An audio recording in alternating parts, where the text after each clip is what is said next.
Histories and Mysteries Uncovered. I'm Ashley. And I'm Jessica. And on this week's episode, Ashley will be talking about Jennifer Wilbanks, and I will be talking about Aimo Koivunen. Wow. What language is that? Aimo Koivunen. I've listened to the pronunciation like 10 times and I can't wrap my head around it. He's Finnish, I think. Oh, okay. So, yeah. But it's a wild ride. It's it.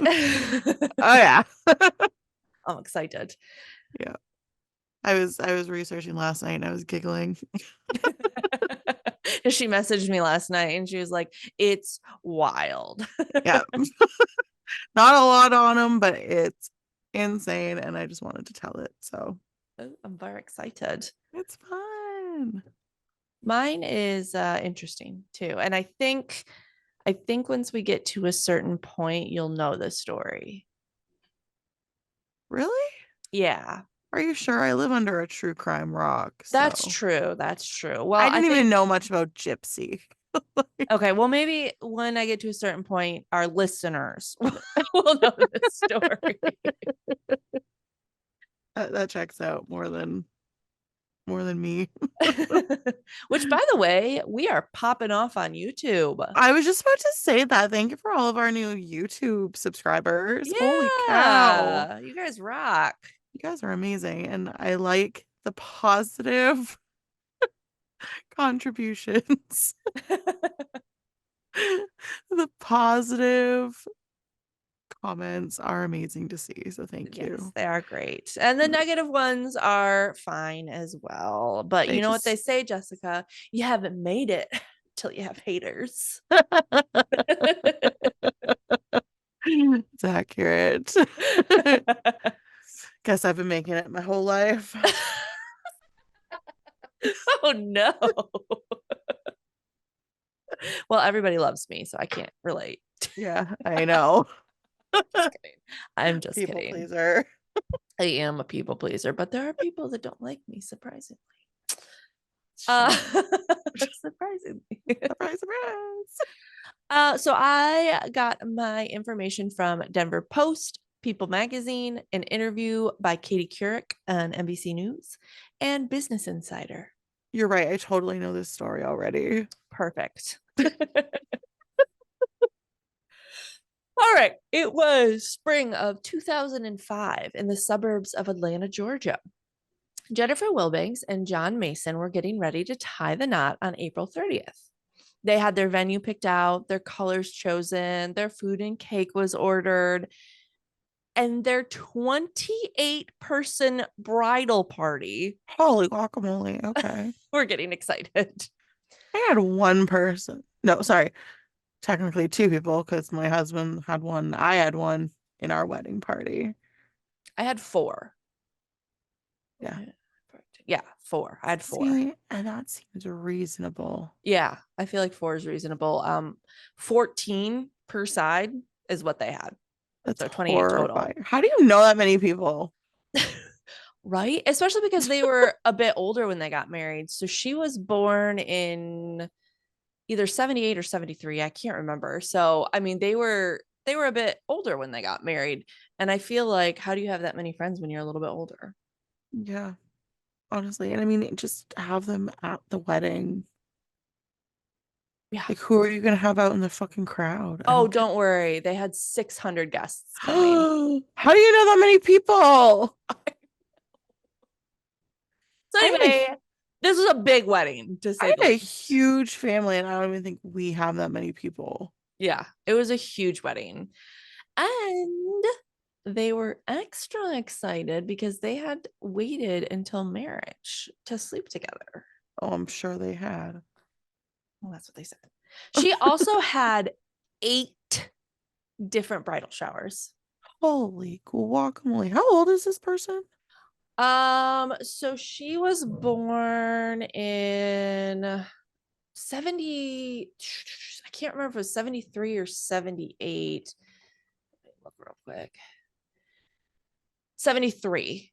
So 83, 93, 03. So she was 32 at this point. Okay. Yeah, waited quite a bit. Yeah, yeah. And but still again, when you're in your 30s, how do you know that many people? Yeah. I know like four people. Might have been from her sorority, or Maybe. I don't know. you people are weird about that. So By you people, you mean Americans? I met you Americans in sororities. Hey, I was in a sorority. I know. But hence. Anyway, everyone was excited and ready to celebrate the love that Jennifer and Jason had. But the excitement would soon turn into a nightmare.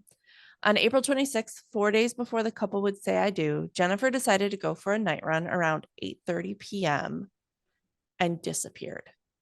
Oh no. I thought, okay. John was so worried. He started driving around looking in ditches. He thought that, oh, maybe she like twisted her ankle and fell, or like, you know, hurt herself somehow, was like laying in a ditch, or, absolutely worse, maybe she was assaulted and is laying somewhere. So he's looking everywhere for her and he found no trace. Eventually, he headed home, hoping maybe she had gone back home, but she didn't.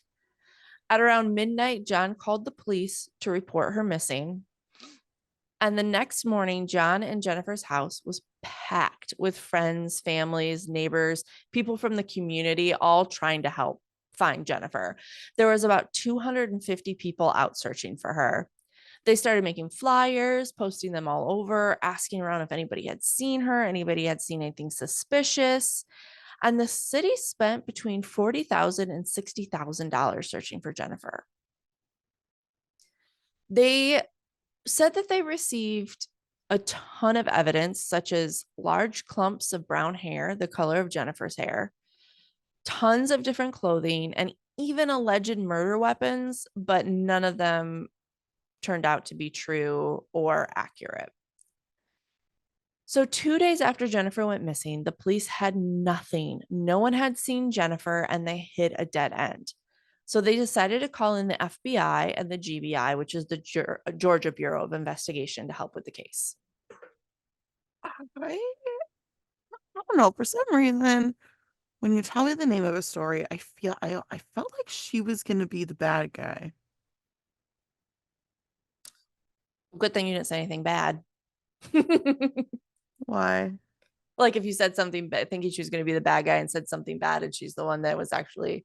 Yeah. I don't know. For some reason, I felt like she was gonna be the Gotcha. shock factor, you know? Yeah. Yeah. So obviously, the first place the FBI wanted to look was the fiance. They always look to the husband and the fiance first, right? In the middle of the search headquarters, their house, the FBI comes in and tells John that they need to ask him some questions. Just 3 years prior, the whole Lacey Peterson case had happened, and that had gripped the nation. And police were worried that maybe they had another case like that on their hands. Which, side note, did you know that Scott Peterson was just picked up by the Innocence Project? I was just about to say that I also don't know what the Lacey Peterson case is.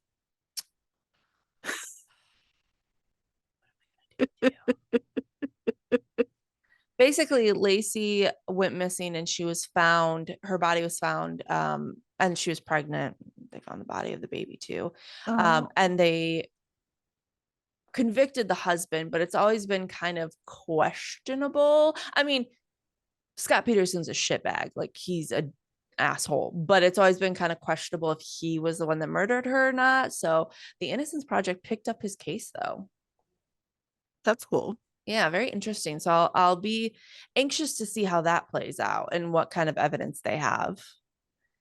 But But at this point, national news stations picked up the story of Jennifer, and it went 2005's version of viral.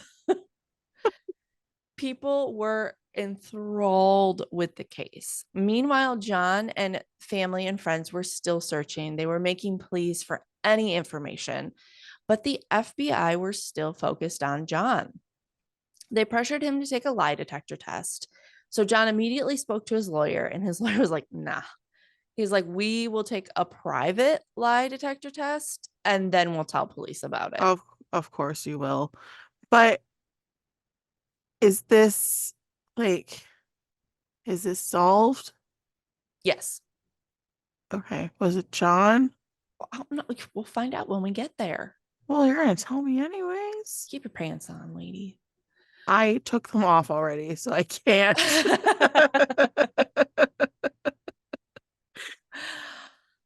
But before he could even go and do his own lie detector test, on April 30th, the day that would have been their wedding, John's house received a phone call. Jennifer's stepdad answered, and on the other end was a sobbing Jennifer. She said, "Where's John? Where's John?" When her stepdad realized who it was, he started to scream, with excitement and joy. Jennifer was alive. Oh, wow.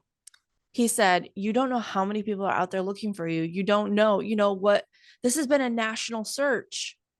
When John got to the phone, he said, "Baby, where are you?" And through sobs, Jennifer said, "I don't know." Jennifer went on to tell them that a Hispanic man and a Caucasian woman had kidnapped her in Duluth.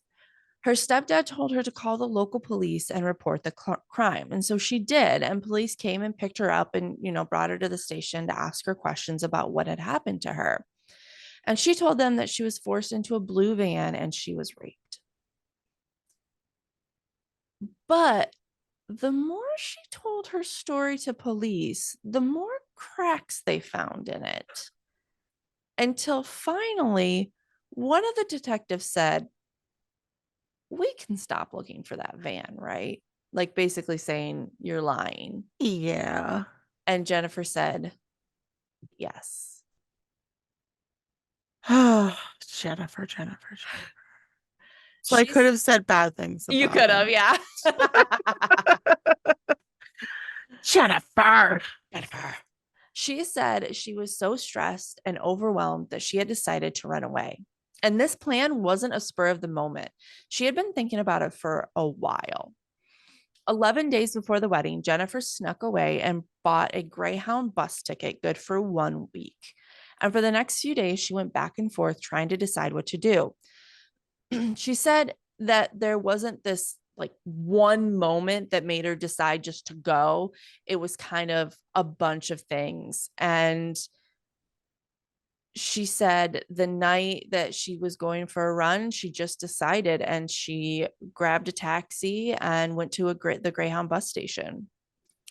She took scissors with her and cut off her hair, like not all of it, but cut it off into like a short kind of bob cut and took $140 with her. She said she finally decided on her destination, Austin, Texas, because a few days earlier, she had watched a documentary featuring Matthew McConaughey and they had talked about Austin. And this next part doesn't really make sense to me, but she said when she got to Dallas, she said she was afraid to be out alone at night. So she bought another overnight ticket to Las Vegas. I don't know. So I guess she didn't want to be alone in the city and was like, I'll just get back on the bus. She said, quote, "It hurt me so bad to think that. And because it hurt so bad, it made it harder for me to think about going back because I knew obviously how hurt they were going to be when she was asked about, your family's hurt. Did you think about that?" Yeah, just call the wedding off. Why do you have to run away? It's like these people they get mad because their mistresses are pregnant and then they kill them. Right. Like, just leave. Just call it off. Just leave. Why do you have to hurt so many people? Yeah. Using the last of her money, she bought one more ticket to New Mexico, where some sources said she was going to visit an ex boyfriend who lived there, but she denies the rumor. And I couldn't find anything more on it. So I think it was just that, a rumor. Oh. As she wandered around Albuquerque, she finally came to 7-Eleven with a payphone, and that's when she made the call home. Obviously, this made huge news, and everybody started to call her the Runaway Bride. Have you heard of that, Jessica, the Runaway Bride? I've heard of the movie, yeah. Okay. I've never seen it. Yeah, and I think, And I mean, it also seems like fairly straightforward. The bride ran away. yeah, but that's what she was known as in the news, Runaway Bride. Well, that's She what she said, did. yeah, she said, again, quote, I was terrified. I was humiliated. Hence, that's why I kept my face covered. And quite frankly, I didn't want to face them. I didn't want to. I was so ashamed. I just wanted to run away again, And if I could have gotten away, I probably would have. She eventually went back to her parents and hid in their basement. She said, and it was during that time that I knew I needed help and I was going to have to absolutely get help. I couldn't fight these battles anymore by myself. So, the battles that she's talking about, when she was younger, she kind of shoplifted quite a bit. In 1990, so she was only about 17. She was arrested twice for shoplifting and once for theft, but like it was $37 at Walmart. And then $1,740 from a mall, and then $98 from another store. She ended up, Jeez. yeah, she ended up spending a couple weeks in jail, but she said it was a cry for help and some of the issues she needed help with. In the interview that I read the transcript to, Katie Couric asked her, I guess the question everybody wants to know the answer to is a very simple one. Why? Yeah. And she Tell said, me why. Tell me why. ain't nothing but a heartache. Anyway, she Tell said, me why. she said, honestly, I could give you and everybody else that answer because I know that they want to hear it and they deserve to hear that. But I honestly don't know. And this is the part a lot of people don't know. I had a bottle of pills or I had a bus ticket and I decided not to play God that day and decided when it was time for me to go. So I got on that bus. Were there other alternatives? Sure, there were, but that's all I knew at the moment, Katie. And, I'm so ashamed and I feel so guilty for the people that I've hurt and how this has affected so many people's lives. But at the same time, it's the best mistake I ever made. It allowed me to realize that I desperately needed help. And that was what I did. And that's what I'm getting now. On May 9th, Jennifer did enter a treatment facility. Good for her. And through all of this, John stayed by her side. Wow. Katie Couric, I keep saying Couric said, you, Frick. meanwhile, John, asked Jennifer to marry you all over again, didn't you? When she came back, I mean, you never wavered in your commitment to her. And he said, never even thought twice about it. And she said, you don't think, whoa, wait a second. My fiance just split on me. There's a wedding plan for 600 people. She's in a Greyhound bus traveling around the country. She's making up this cockamamie story about being kidnapped. You didn't for one second say, hold on, maybe this isn't the right girl for me. And he said, not really, no. When she got back, we talked about, all right, what do we do now? I said, well, you got to get some help first and foremost. Maybe we'll get married one day, but we don't know the answer to that question yet. Katie said, would you like to? Are you hoping to? Are you very much? Mason said. And he said, well, very much. That's what we want. And then Jennifer said, we hope to. John said, yeah. And Katie said, maybe just justice of the peace this time. Right. We'll play it by ear. Yeah. And Jennifer said, I don't want to give myself to John until I feel like I'm the right person for him. And right now, I don't. But so many resources had been used to find her, and the police and the government were kind of pissed off. So they ended up charging Jennifer with providing false information to law enforcement, which can get you up to 5 years in prison.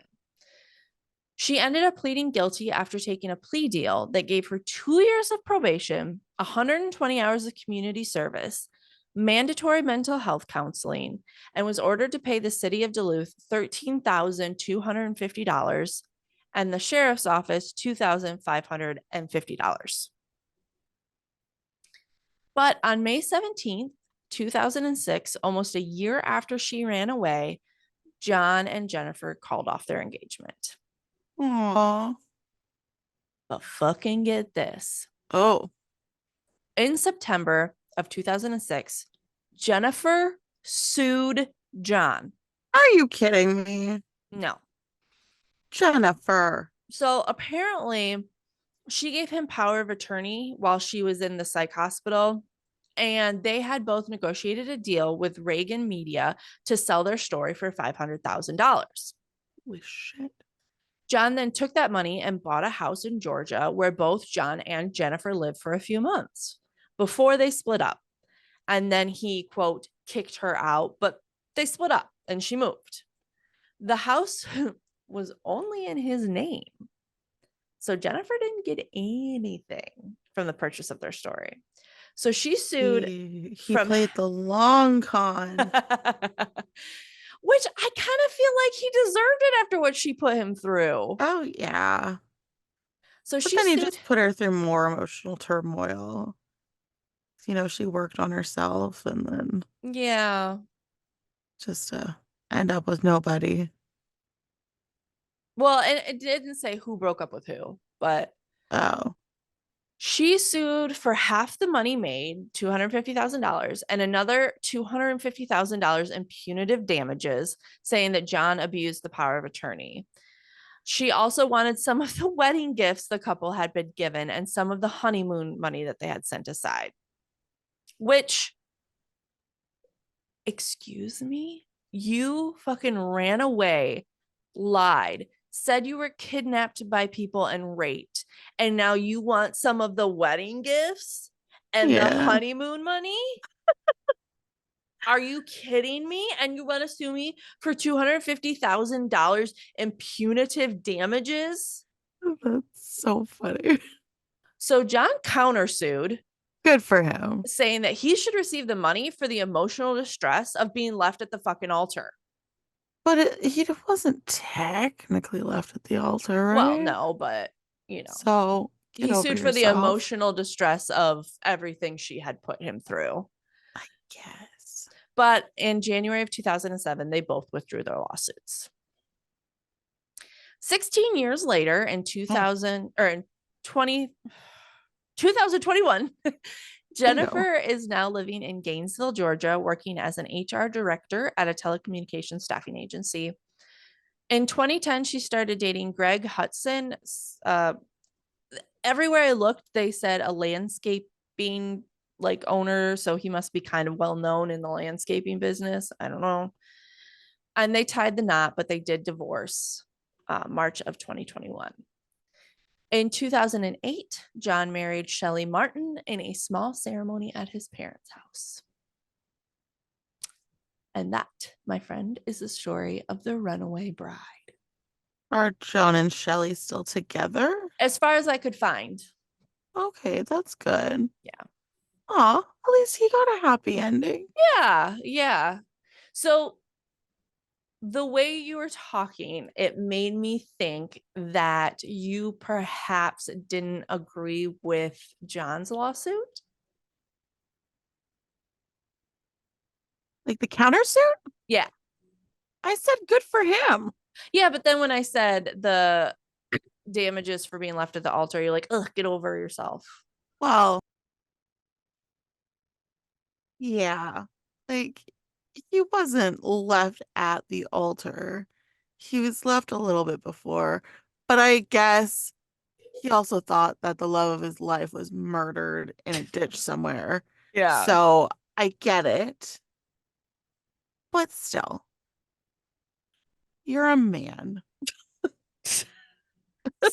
So People break up with people all the time, and people leave absolutely. people all the time at the altar. Not everybody sues that other person. I agree. However, do people fake their own kidnapping and rape all the time? Well, he assumed. No, Oh she no, she she did said, say. She did yeah. say. I forgot that she was also lying to the police. Mm-hmm. I understand the emotional distress she caused him, but I don't think he needed to sue her. Well, and I don't know that he would have had she not sued him first. I guess. I don't know. I don't know. I'm totally on his side. Yeah, I don't think that she was entitled to any of the money afterwards, Yeah. except maybe the house because he did trick her into Yeah, still with putting being. his own name on it and Yeah. stuff. So, I mean, like, But I good think for he him. deserves it. Like, yeah, like good for him. Totally. But now it's like, now she could be emotional distress. I thought I was gonna have a house. What is that? Not a house. Oh, yeah. So that is a wild story with lots of interesting turnarounds, I guess. Yeah, that was insane. Thanks Yeah. So tell me about for your your wild insight. ride. Okay. It's Aimo Koivunen. He, I'm just gonna call him Buddy. Okay. Okay. Because Buddy boy. for some reason, even though the pronunciation of his last name is not terribly difficult, Sounds difficult. I'm gonna keep saying it with a weird accent, and I don't want to do that. So I'm just gonna cut my losses right now. It's funny, my dad, when he was here, he would call Oliver his buddy boy. He'd be like, buddy boy. And then one time Oliver was mad, he was throwing a fit, and my dad called and said, buddy boy. And Oliver goes, no, buddy boy. I love that. I love when kids are like that. And it's like, it's literally your name. Like, get over yourself. Yeah, he got mad the other day when I told him his full name. That's not my name. Evie calls me Jessica all the time Oh my and then dies laughing. You're Jessica. She would look at me, she'd go, Jessica. That's hilarious. Like, oh my God, okay. My name's Mummy. No, you're Jessica. That's really cute. So Kyle's Jessica occasionally too. Oh, okay. Perfect. And Perfect. apparently we're also Evie at points. So Oh, yes, of course. Of yeah. course. But she's so cute. She's so Yeah. funny. She's in the three-nager stage, but Oh, yeah. so we and she's a redhead and she's spicy. She's a spicy kid. I think it's a girl thing because Mara is real spicy too. And Yeah. my friend Tess, her daughter, is real spicy as well. It's insane. It's like, get over yourself. We got, I think it's that we gotta be a little bit stronger, to make it through this world as women. Damn COVID babies. All right. So I got my sources from Daily Mail, all that's interesting, and I'm sure Britannica. I don't know. I don't know anymore. I just go for the ride, okay? So, Finland repelled an invasion by the Soviet Union during World War II. They joined forces with Germany to invade the Soviet Union and then engaged in combat with the Allies against Germany. Oh, that's crazy. That's insane. Like, I Just going didn't back and expect forth. Finland to be like that. Yeah. And that turmoil is astoundingly embodied in the meth-fueled survival story of soldier Aimo Koivunen, 27 years old. Wait, did you say meth filled? I did. Okay. I did. Oh, geez. So I told you it was a short ride, but it's a fun ride. And I don't know how this is even possible, but buddy boy overdosed on methamphetamine almost fatally while escaping a Soviet attack. He was able to go hundreds of miles thanks to these drugs. They also almost killed him. Yeah, meth's not one to mess with. And that's better. On March 18, 1944, a lot of snow coated the ground in Lapland, wherever the fuck that is. Finnish soldiers had been engaged in almost constant combat for more than 4 years, defending their nation. Oh wow. And one Finnish ski patrol was surrounded by Soviets deep behind enemy lines. This silence was broken up by gunfire. Men hurried to get cover, and as the Finnish forces retreated on skis, the ambush became a race for survival. Yeah, yeah. The Finnish skiers were guided by Aimo across untracked, deep snow. It was up to his fellow soldiers to clear the tracks so they could glide over. Aimo was soon exhausted from this demanding job, and he started to fall behind. And people were just leaving him because, Wait, save he was yourself. the leader and he was falling behind.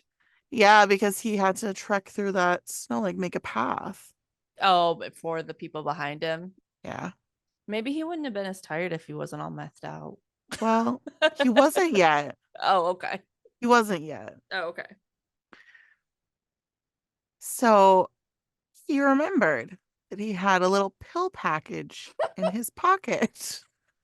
Actually, naughty, naughty girl.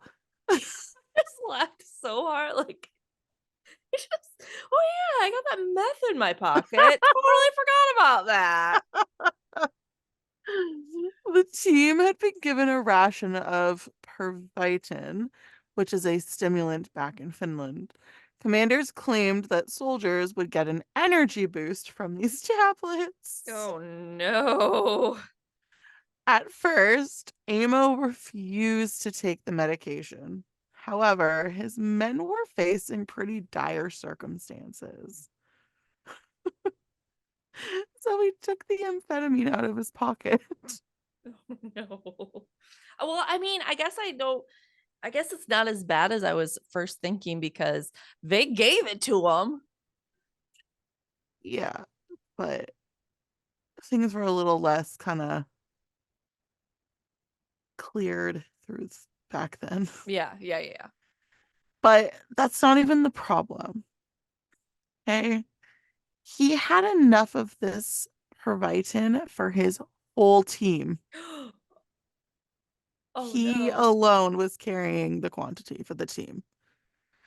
He was still running from the Soviets, pushing through the snow, trying to force a single pill into his throat. But it was hard for him to take just one pill because of the heavy mittens that were designed to keep them warm Oh, in okay. those freezing conditions. So instead of pausing, you're running for your life Yeah. to figure out the dosage, Oh he in, no. he ingested 30 pills of pure meth. Okay, so if I don't know the dosage, I take like maybe two. He was supposed to take one. I don't even know. Like, I don't even know. But But I would never in my life be like, I don't know the dosage. Let me take 30. yeah. And he was like a really straight-laced kid. Like he did not want to take these drugs Why did he take 30? because it was an accident. He was running for his life. He's on skis. He has these giant fucking gloves on his hand. Are you really gonna be like, it's like running for your life, trying to pour pills? Like you're not gonna watch what the fuck you're doing. I guess. I can't believe he didn't die. Well, maybe he did. I don't know. Let's finish. Let's hear what happens. Okay, so 30 pills of straight meth, straight laced kid. So like one of those would have knocked him on his fucking ass. Yeah, He started skiing significantly faster I bet. immediately. And at first, his team kept pace with him, but then They weren't. I picture him like going real fast with like smoke trailing behind him, like Yeah. But the Soviets retreated too because they're like, damn, boy's fast. Also, I would not want to take on someone that had 30 doses of meth. Especially after what happens with him. Oh God. Eventually, his own troops lost track of him. But when they caught up, they noticed that he was hallucinating and he was pretty incoherent. His eyesight also became blurry and fuzzy, and he blacked out. And due to their safety concerns, his fellow allies took his ammo from him. Yeah, yeah, that sounds like a good idea. Except it's not. Later, Amo proceeded to hack through the snow in a blackout condition. So he just pieced the fuck out, needing to get through this snow. His awareness came back the following day. Oh my God. Can you imagine losing a whole day? And it was revealed that he had traveled by ski 100 kilometers Oh, and he was all alone. oh, Nobody was with him. oh. While high on meth, he traversed 100 kilometers in the snow. And he was still impaired when he became conscious again. He was alone. His unit had fallen behind. And for him, who had neither food or ammunition, that didn't look very good. So, equipped with this meth induced energy, some skis, and all that other shitty crap that's going on, he's like, huh, I might as well just keep going at this point. So, he quickly found out that the Soviets were still pursuing him. And on his arduous journey, Amo saw Soviet troops multiple times. At one point, he actually skied towards a camp thinking it was his fellow troops, but it was actually the Soviets. Oh no. I wonder like, if he didn't have to work so hard and like make his body move and like probably sweating it out and stuff like that, if that wouldn't have killed him. I wonder if keeping going, working that hard was kind of what saved him. Probably. Yeah. And it was also fucking cold out. Yeah. So, but after I wrote that he skied towards them, thinking it was his friends, I wrote LMAO. He's like, hey guys. Oh no. Literally. He's like, oh shit. And then he turned around. Quick turn around. He's like, he turns around thinking that they didn't see him, and then whoops. Whoopsie daisy.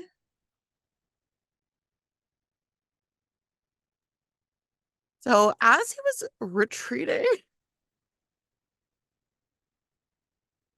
he skied over a landmine, which shattered his right foot. And then when he went to leave, like, so the landmine caused a fire, and which caused an explosion that threw him 30 feet. Wow. And he managed to survive both. This part is where I was starting to get confused. It was like, it was either it was true or it's not true. I don't know. Mm-hmm. This man was high on meth, okay? Regardless, he was left hurt and disoriented by the landmine. So as he waited for help, he laid on the ground, fading in and out of consciousness in a ditch. Freezing temperatures would kill him if he did not move quickly.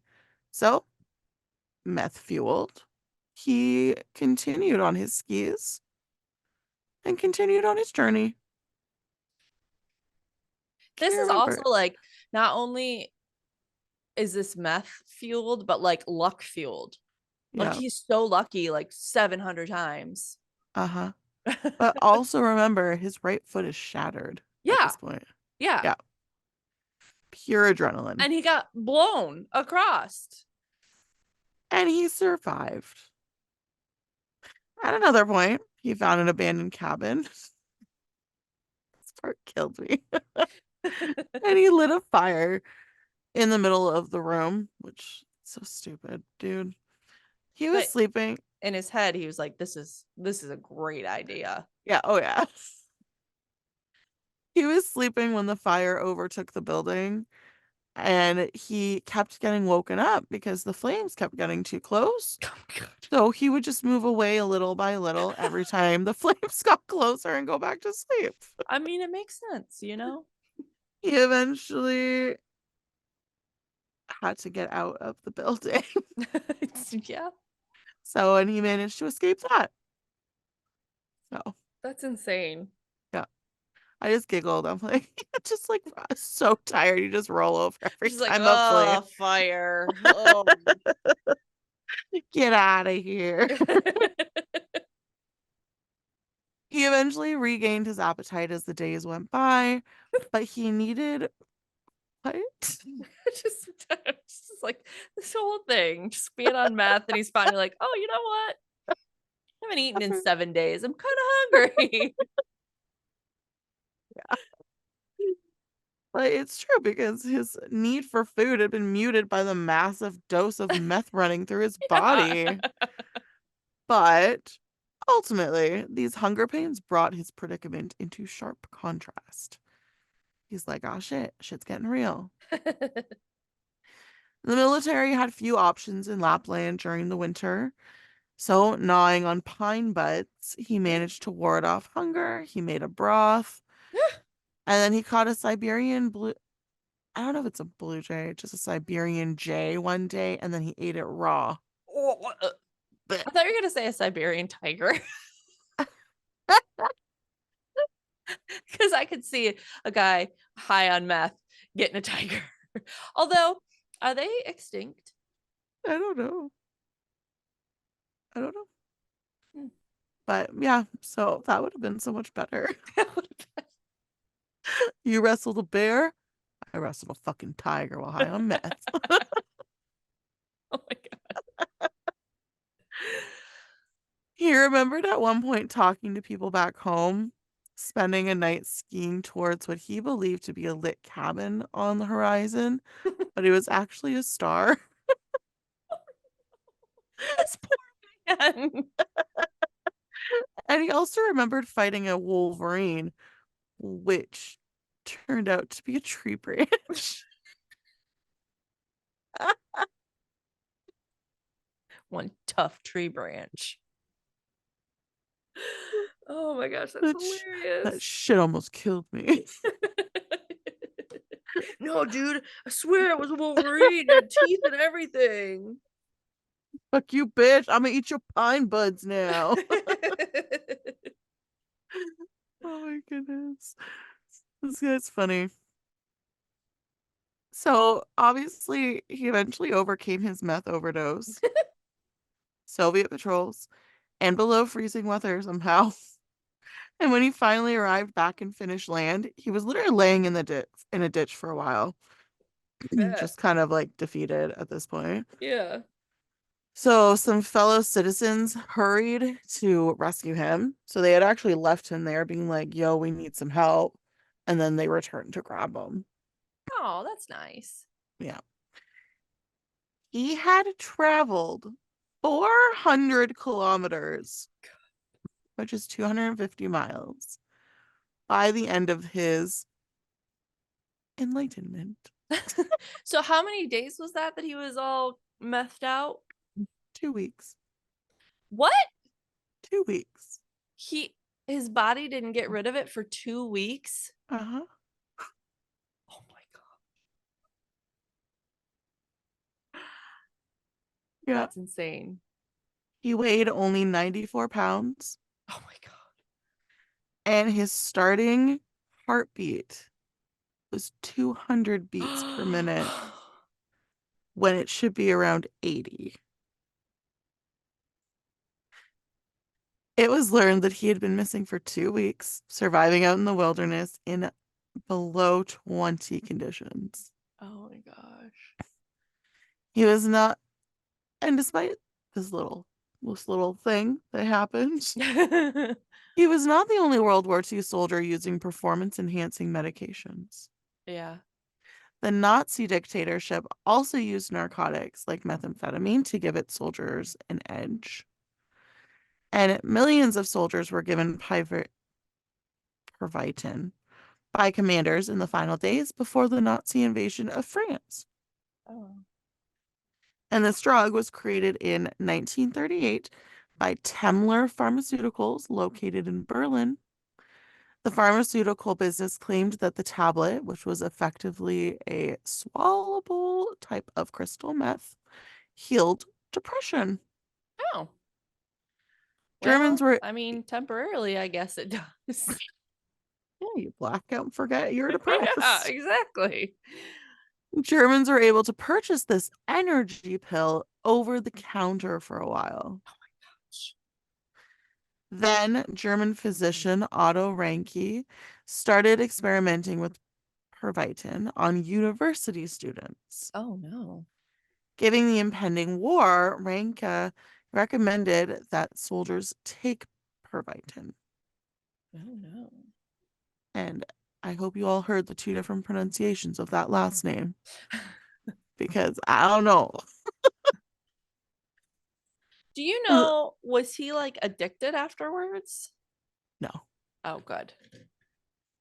The Nazis benefited from this drug incredibly, and it was possible for soldiers to march through the night without any rest. Oh my gosh. Not good In for you. no, in the spring of 1940, the Nazis published a stimulant decree eager to employ methamphetamines. 35 million meth dosages were given to the front lines per this edict. Wow. And amphetamines were also used by the Allies to prevent weariness during fighting. During the battle, soldiers were kept awake by doses of speed. Wow. And to more detailed answer your question, Aimo Koivunen was the only soldier to survive a meth overdose behind enemy lines throughout the war, despite the fact that millions of doses of meth and speed were distributed. And he lived into his 70s after surviving the ordeal, having a family of his own. Good for him. Yeah. So that is my That meth was fueled story. insane. Absolutely insane. Uh-huh. I I loved know. that so much. Wasn't that wild? That probably one of my favorite stories I've ever heard. That's hilarious. He was a kick-ass monster bitch. He like hulked out. He really did, which is great for him. I'm proud Yeah. of him. Yeah, he needed it. Yeah. So Although, had he not taken it, maybe he wouldn't have gotten lost. But then he may have gotten taken by the Soviets. So, exactly, because he was falling behind. do you know if his team made it? I don't know. Oh, okay. I would assume. I would assume as well. Yeah. Yeah. Well, especially because they had a trail mark for him now. They probably were like going by and they saw the trail like going off the wrong way. And they're like, oh, God. There goes Amo Just like without his zigzag and ammo. like, Amo without his ammo. oh, poor Amo. Oh my gosh, that's hilarious. I can only imagine. All right, I have some jokes. Yay. What kind of animal is always at the World Series? I don't know what. A bat. That's so stupid. But true. Why can't Elsa have a balloon? Because she, I don't know. Because she'll let it go. Oh, How does a daddy flower greet his baby? Premier pedal. Hey, bud.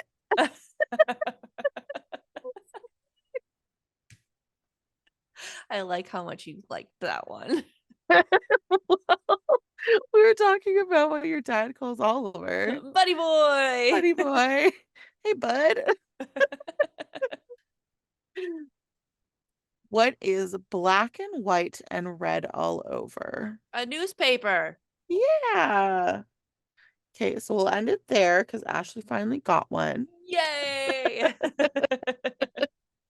Well, if you want more of us lovely ladies, you can find us on Instagram, Facebook, TikTok, and YouTube. And if you would like to rate and review us, you can do so on Apple Podcast and Spotify. Thanks for tuning in, and we look forward to bringing you 2 new stories next week. Bye. Bye.